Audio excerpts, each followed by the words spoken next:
8:06 right now at WPSL. Time now for the African American scene, presented this week, of course, by Rudy's Health Insurance, and a sponsor that's been on a little hiatus for a little while. We'll be back in August, Martin County Roofing, but right now it's the African American scene live with Rudy Howard. Good evening, good evening, good evening. Always glad to be with you here on a Wednesday night. In an effort to try to keep things fresh, we're going to get away from the politics tonight. Tonight, our subject matter is family. And there's some comments I'd like to make, but I'm just saying that I'm going to get away from the politics tonight. And the subject matter is family. And Steve Carroll, if you're listening, I will call you after I get off the show because I have some information for you that may help you out. Yes, we're going to talk about family. That's a subject that can be really touchy for some people. And we're going to try to explore family from different aspects. And I really encourage you to give me your opinion about family and what it means to you. First off, let me give you this fundamental definition of family. A family is a group of two people or more related by birth, marriage, or adoption. That's the really simple, straightforward definition of family. The phone number is 340-1590. Do you think a single mother is a family unit? Yes, for sure. Can members outside the home be family? My opinion is yes. Can you be closer to somebody that is not a member of your nuclear family unit? I think the answer to that is yes. A family is not biology only. That's the big thing. It's not biology only. I and my sister both have two very close friends who are like family. You know, I have two friends that I consider family. And they would do anything for me, and I anything for them if I could, if they called me in an emergency. So that is for sure. And people create their own families to some extent. Let me tell you why I would say that. And again, the phone number is 340-1590, and I welcome your input on any part of this subject you'd like to chime in. In the African American community, growing up, it is in our culture, you were not allowed to call an adult by their first name.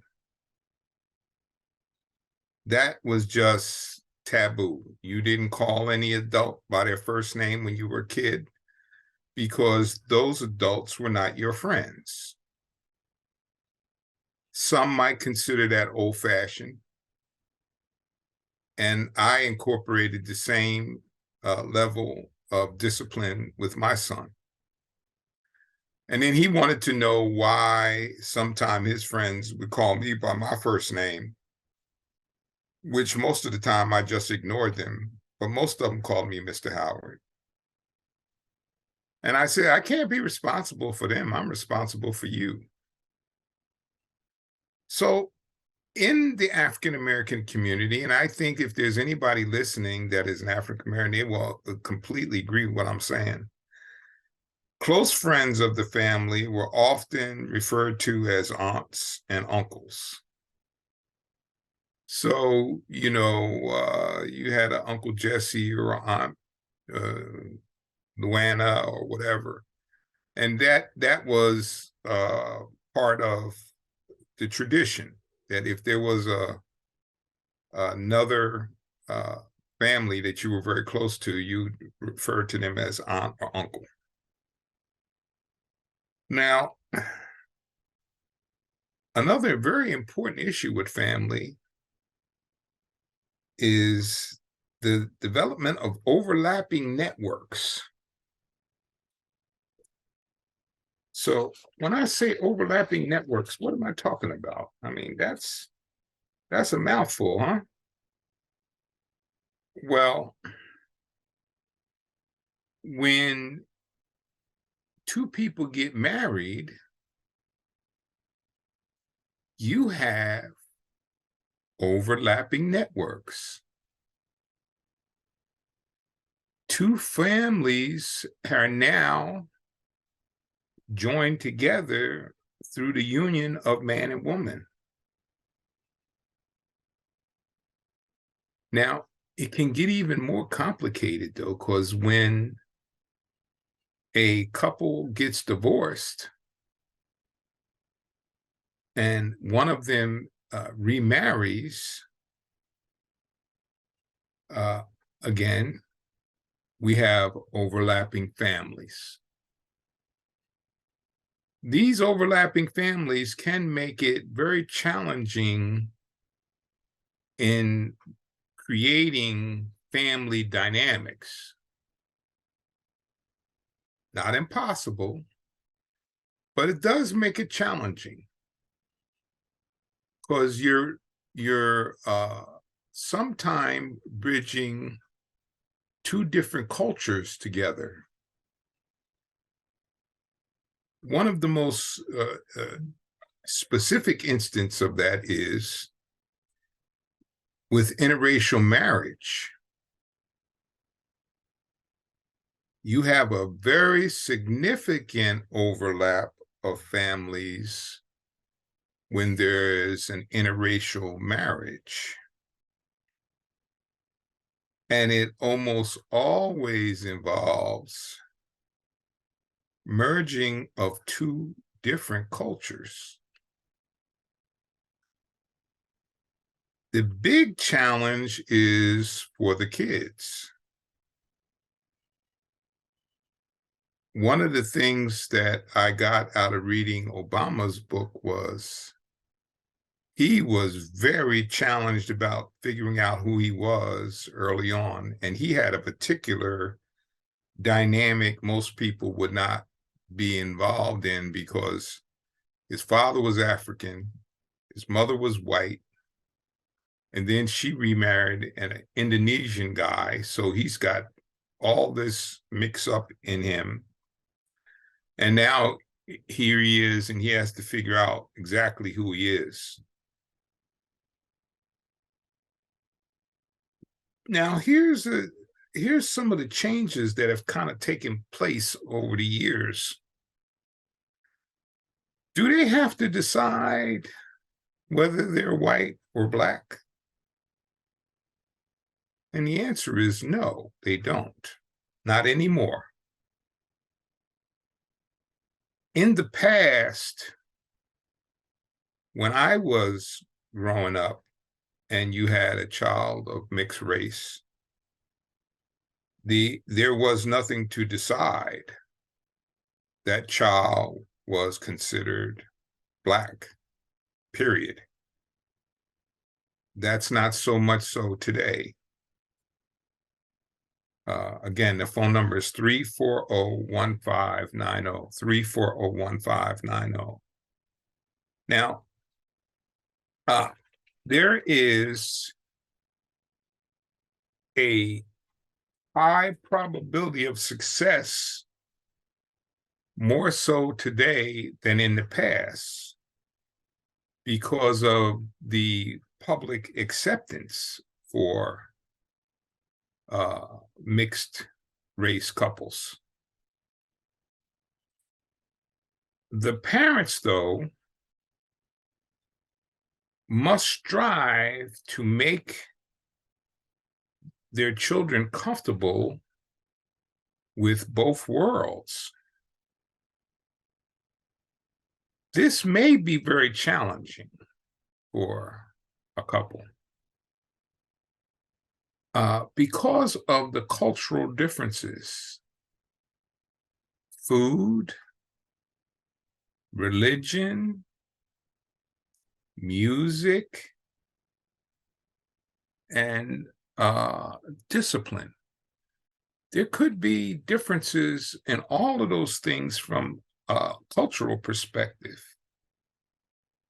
And trying to get those to merge together in one thought. And if you got kids, you know, one of the things that you really have to guard against is if your kids can figure out how to manipulate one of you, you're doomed, because they will manipulate the one of you and have the two of you at odds about which way to go.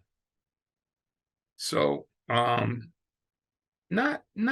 that it is impossible, but it is challenging.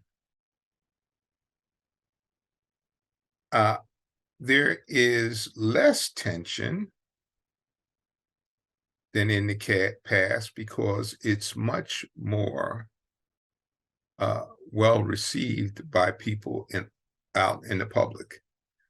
And most notably, my wife and I have talked about this before. It's very rare you see a commercial now where you don't see people of color, or oftentimes you see people of mixed race in a commercial. And let me tell you, I know this is going to sound so silly to some of you, but when I was growing up, okay, and this just is going to sound so silly, when there was a Black person on TV, we used to go, "Oh, look, look, look, look, look, look." And everybody would run into the living room to look and see the Black person on TV. Now, don't that sound foreign now in 2023? In 2023, that sounds really foreign, but that is truth. That was what it used to be like. I can remember when Julia came on. That was like, oh my God. Yeah, and then I Spy, and you saw Bill Cosby. That was another a big change there. But those are some issues that I think can be overcome quite easily. Now, one of the other issues that families has to deal with is family boundaries. Family boundaries. What does that mean? It can be physical. Don't hit your sibling. It can be emotional, where you are constantly pointing a finger at a member of your family for some wrongdoing, or being overly critical of a member of your family.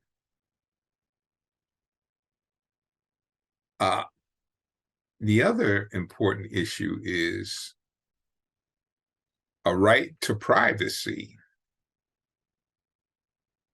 Now, in today's time, that expands quite a bit, because that right to privacy could mean not posting family pictures on Facebook. People have a tendency to want to tell everything on Facebook, but it would, you would have to be respectful of your family member who doesn't want their picture posted on Facebook. And that could cause a rift if you were not to adhere to that. Again, that phone number is 340-1590. So I would tell you that one of the things that I learned about family boundaries is you have to take into effect your spouse's relationships with the family that you married into.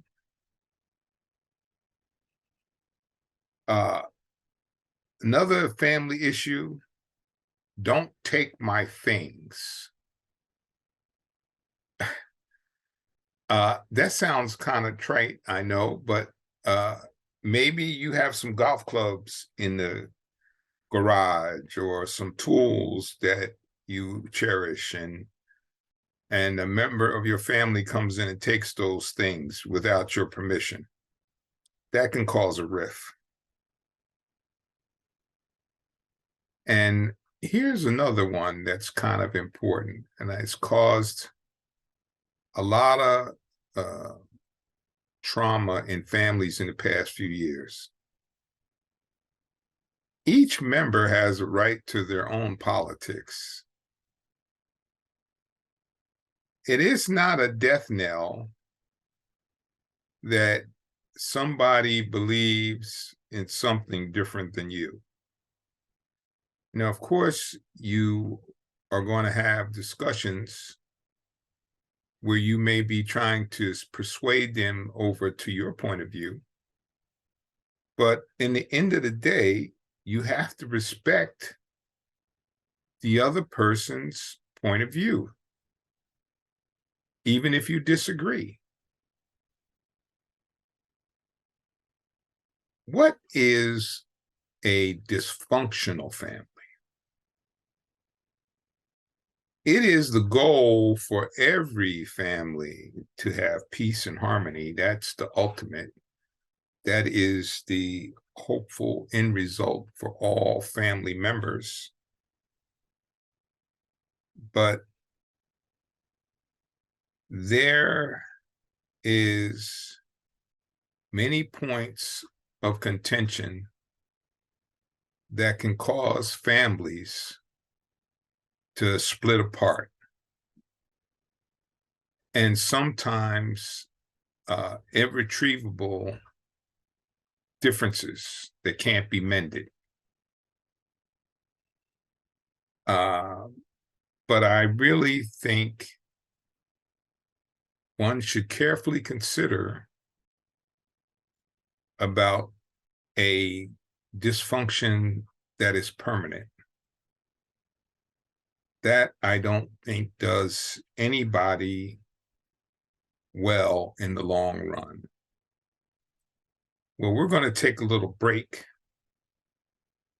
And again, that phone number is 340-1590. And if you want to talk about your family or any dysfunction in your family, give us a call, 340-1590. Heard at the beginning of the show, one of the original sponsors of the African American Scene with Rudy Howard will be returning to the show in August, Martin County Roofing. But now that you know that, let's get back to the African American scene once again. Here's Rudy Howard. Yes, I'm glad to have Alcius coming back. Good company, Martin County Roofing. So let's talk about this dysfunctional family. I know people very well personally, where the sister and her other sister had a division that revolved around the administration of the estate of the deceased father. And that split them up, and they have never gotten back together. And that's been 8, 9 years. I know people who've had a dispute with a sibling and will never talk to them ever again. Now, I'm just going to say this about that. I don't think that's very Christian, because we are all obligated by our belief that we should forgive. These grudges can last a long time, a real long time. And again, that's something that you should take that to the Lord and pray on that, because to be that disassociated with your family over an incident, I don't think is healthy. And we'll talk about why that is too. You can also have a separation of family due to envy. Family members may believe that that member should do more for other members of the family, and they have not done so. That's an issue. Poor communication can be a major contributor. Sometimes a family member can receive information in ways that you didn't mean it. They may even receive body language from you. Listen, I'm not exaggerating either. There's times when a body language could be interpreted in a negative light, and then there was no message being meant by that whatsoever. But that's something to keep in mind when you're talking about communications. And some of those disagreements and dysfunctions can last for generations, not just in your lifetime, but in generations, for generations. And we're going to talk about, finally, sibling relationships. This is another tough one.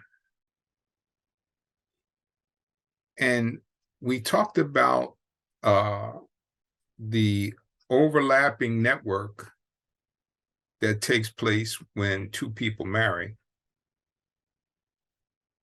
And that is a challenge, because the person you marry had family long before you came on the scene. And in some cases, you have to understand those aunts, uncles, and cousins and close friends were there long before you showed up. And for our male egos, sometimes that can be very fragile, about the fact that those people may have a close, intimate relationship with your spouse, and you are now the husband, and may be a little uncomfortable with that fact. But you have to learn how to respect those differences. I will take myself as an example. when I married Brenda, didn't take me long to figure out that her bond with her sister was unbreakable. And anything, and I wouldn't try, but it was clear to me that anything that was going to interfere with her ability to maintain a relationship with her sister was going to be a problem. Well, I figured that out pretty early on. So it never became a problem because I had respect for the fact of that relationship. If I did not, it would have caused a great strain on our marriage. And I think every now and then that is a issue for married couples, especially as they get older, when they've got more formed relationships and ties that have maintained them throughout the years as they get into if they get into their 30s or late 30s, early 40s, and they're getting married, there's a whole lot of stuff that's gone on before you came along. So, and sometimes a spouse will feel compelled to disturb the relationships and that is bound to lead to conflict. Those relationships that have been formed since your spouse was a little kid with an uncle or aunt and a brother or a sister that they grew up with, those relationships are what they have been for a number of years. In some cases, 25, 30 years, or some cases, 30 or 40 years. So there has to be a certain level of respect that is provided for those relationships. And I want to finally leave you with this thoughts about family. Close family relationships afford a person a better health and well-being, as well as lower rates of depression and disease throughout a lifetime. But in many families, getting along isn't a given. The interaction between various members is at the core of these complicated dynamics. We may joke about the stereotypical sources of disharmony, the obnoxious uncle and the ne'er-do-well son, but factors like environment and sibling rivalries do emerge when considering the viability and stability of family networks. I'm interested in what you think. What is your opinion about families? That's my little piece. That number again is 340-1590. How do you view family? I think family is very important. The biggest thing is you should be able to, in a crisis, reach out to your family. Number one. You may have some close friends, as I do, that I could call in a crisis, and I know they would respond as well as my family. But just think about it. Knowing that there is family there is peace of mind, especially if you have kids. Knowing that Papa or Grandmere is close by and in a crisis, they would be willing to try and help us is valuable. I think there are very few people who would not understand the value of having that tucked away in your back pocket. Not to be abused, but to know that it's there if you need it. And I know I had always felt in my lifetime with my parents, with both of my parents, that if I was ever in trouble, that I could reach out to my mom and dad for help. And certainly my son has the same uh, opportunity to reach out to us in the event of a crisis. What about you, Cliff? Well, they do, but families also have a tendency when the oldest matriarchs of the family pass away, families tend to sometimes kind of distance themselves from one another, which is very unfortunate. And for whatever reasons, it's always unfortunate. So we've seen a lot of that, and not, I mean, in my own family, but in other families as well. That's why it's so important. They say it takes a village to raise a child, but once you're all done raising the kids and they're all grown up, and when we die off, the kids tend to separate or go back to fighting like they did when they were kids. I remember you said the "don't take my stuff" part of Yeah.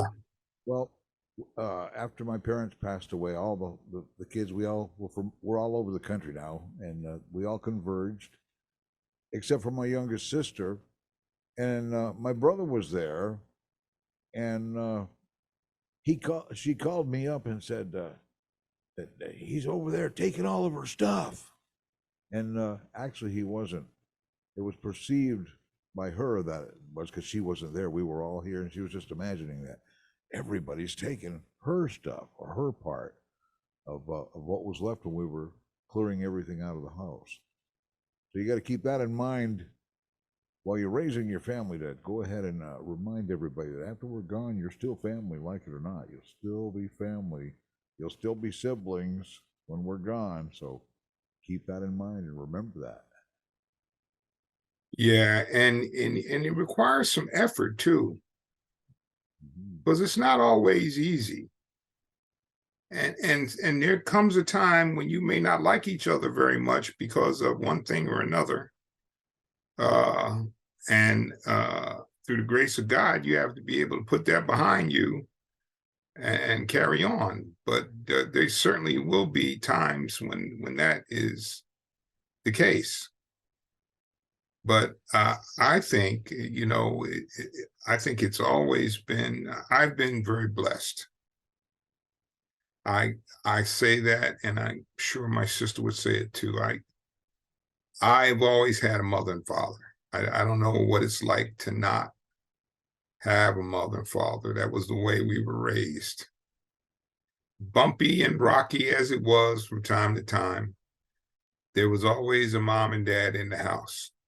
So, and I tell you truthfully, I never knew how lucky I was until I went away to school and I met all these people who came from single parent households. And then all of a sudden it kind of dawned on me, you've been pretty lucky, pal.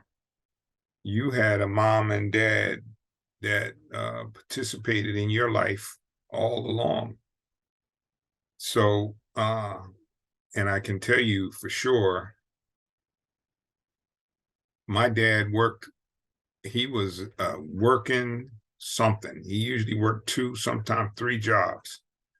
So a lot of the things like, when I made the all-star team or there was a special trophy night where I got a recognition, he couldn't go because he was exhausted or he was working a second job. And I promised myself if I ever had a son, that was never going to happen.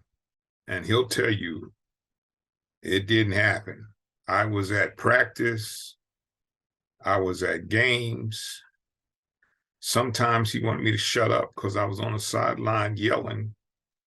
But and I can tell you in high school, when he came out for the football game, first thing he did when he ran out of that tunnel was look around to see where I was at, because he knew we were there somewhere. And sure enough, he could find us once he found us, and he was keep on running out to the field. I feel pretty good about that. And he's always told me how much that meant to him, that I was always there. So what about you? Tell me something about your family. 340-1590. We don't have much time left, but I would just like to hear from you. Do you feel good about your family dynamics? And if you don't, what would you change if you could? What would you change? Is there anything that you would like to change in your family, Cliff? I was going to say, there's always something that we'd all like to change in our family sometimes, but it's not all bad. There's some good things that could be adjusted or readjusted, recreated.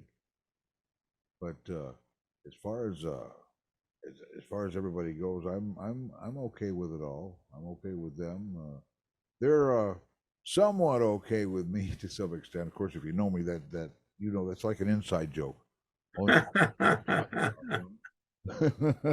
if you know me real well, you'll understand the problems that I have with my family. So, but we're still family. It doesn't change anything, though.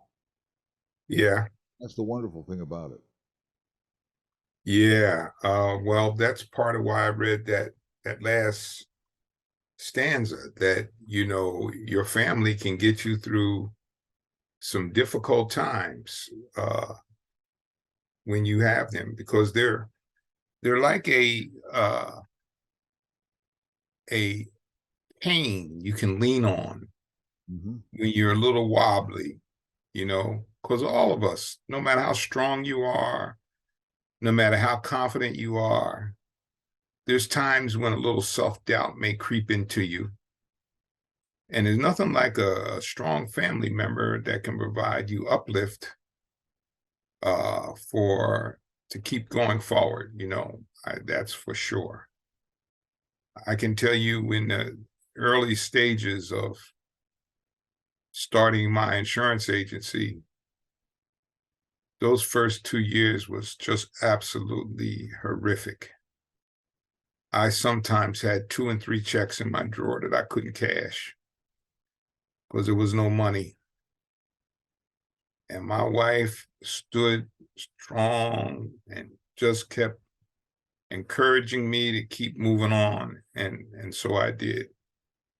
And then ultimately everything turned around. But that was because, so when guys have come to me, when a young guy comes to me and says, you know what, I want to do what you do. And I go, yeah. And I say, you married? And they go, yeah. He said, you better make sure your wife is 100% buy-in, because you're going to reach some tough, tough times. And you got to know that she's going to be right there with you when all you hit that tough times, until you get to the good times, which fortunately I was able to do. But again, I thought tonight that when I brought this subject up, that I would get lots of phone calls, and I just haven't had many phone calls about family. I thought I changed topics away from politics to talk about a kitchen table type issue, family, and it didn't engender any controversy. So I guess you didn't call. So I'll go back to doing what I always do, which is talk about something controversial. I was going to suggest that. Yeah, I guess, they don't want me to be nice and pleasant and give a positive topic. They like for me to raise ruckus and make up different kind of conflicts that we have to deal with. And there's plenty of them out there. But I'll leave you with one of the big things that happened this evening. I don't know if you heard about it. One of my conservative friends and I have had a ongoing, almost sometime nasty debate about this Ray Epps, who Tucker Carlson alleged was the instigator of the January 6th riot. Well, Epps filed lawsuit today against Fox News for defamation of character because him and his wife have gone through pure D hell. I think ultimately he had to move because of the pressure from so many conservatives who were after him. So I don't know, and I do not think he was the principal responsible for January 6th. I disregard that. I never accepted it, but I think it's appropriate to allow the courts to come to a conclusion whether or not he and his wife were defamed by Fox and Tucker Carlson by stating an allegation that simply was not true. And I am very interested to see how it comes out. I'm not going to prejudge. I'm not going to do what conservatives so often do, which is come up with and say he did this or he did that. What I'm going to say is I am very interested in finding out how the verdict goes. I would also tell you at this end of the hour, the lawsuits against Trump are piling up. Lord, let me tell you, if you could get 5% of his legal fees, you would probably never have to work again in life. Because those legal fees have got to be astronomical. I'm talking millions and millions of dollars in legal fees. With all these cases, he's got the E. Jean Carroll case is about to come back up again.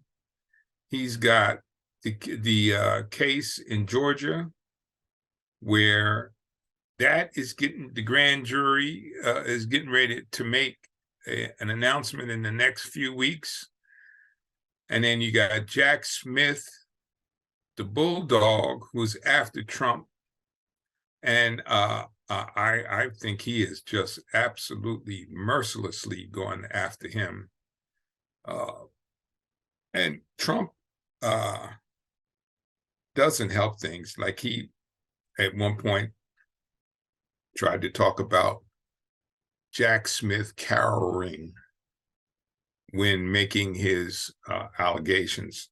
And when Jack Smith was in the court where Trump was, he stared directly at him, never changed his look, saying, "No, I'm not afraid of you." But for some of you, your bubble is going to be burst wide open, I predict, because I think before 2024 is out, Donald Trump will be in jail. That's Rudy Howard speaking. That's not WPSL speaking. That's Rudy Howard speaking. I really believe before 2024 is out, Donald Trump will be in jail. He's just violated too many rules. He won't keep quiet. And he is antagonizing the other side continuously. And that doesn't help him. You know, I'll give you an analogy that I learned pretty early on playing basketball. If you get a bad call from the ref early in the game, and you start giving him crap about the call he made, guess what's going to happen? You're going to get another one. So, but if you shut your mouth after he's giving you a bad call and just eat it, there's a good chance that you'll get a fair call the next time. But I had to learn that early on. I mean, when I was 14, 15 years old, I figured that out and stopped giving the ref any grief. So, Donald Trump doesn't do that. He thinks he can give anybody grief that he wants to because he's Donald Trump.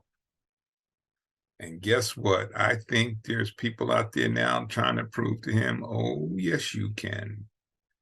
You can get your ears pinned back like everybody else. The fact that you're Donald Trump don't impress me.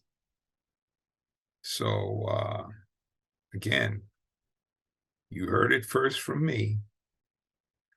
In 2024, Donald Trump will be in jail prior to the presidential election. So you got about a couple minutes if you want to call up and chew me out for making those statements. That's 5 minutes. It's 340-1590. That's 340-1590. But any event, I hope that you enjoyed my little trip in talking about families. And like I said, I have learned a lesson. I will come back to my mainstay, which is the political front for next week. And I will work up some topics for us to talk about and for me to present and to get you all excited. So there you have it. Now he's not afraid to debate you. Now, when he comes back next week with what you want, be ready, right, Rudy? Yeah, absolutely. But you know, it's again. I thought that all right. I'm gonna lighten this up. I'm gonna talk about family, and that's gonna be light. It's not gonna be heavy. And I thought that people would enjoy the fact that we're going to talk about something that's not heavy. Maybe there's too many family problems going on out there. Maybe so. Maybe so. And let me remind you that the 14th annual Omega Sci-Fi Scholarship Golf Tournament will be on August 19th at St. Lucie Trails. And it's $100 per person. And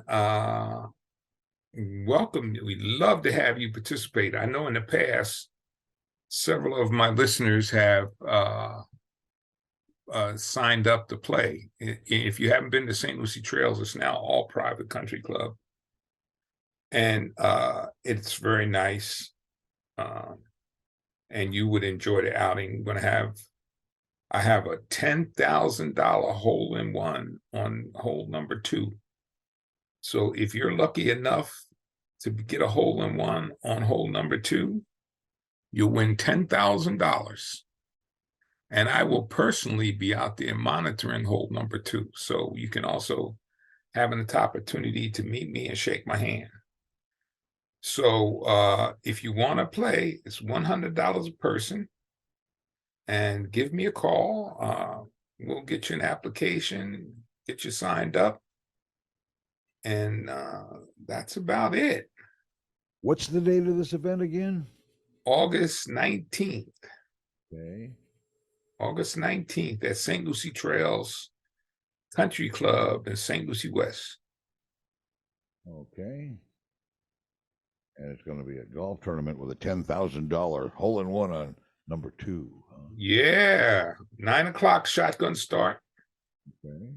Yeah, and I think that should get your attention. You can win $10,000 for getting a hole in one on hole number two, which is not an easy hole, but hey, I've never hit a hole in one ever, unless I'm standing like 3 feet away from the hole. Then I can do that. But the long distance, where they wind up and kapow, and that ball soars through the air so fast that's why they I have had four. one.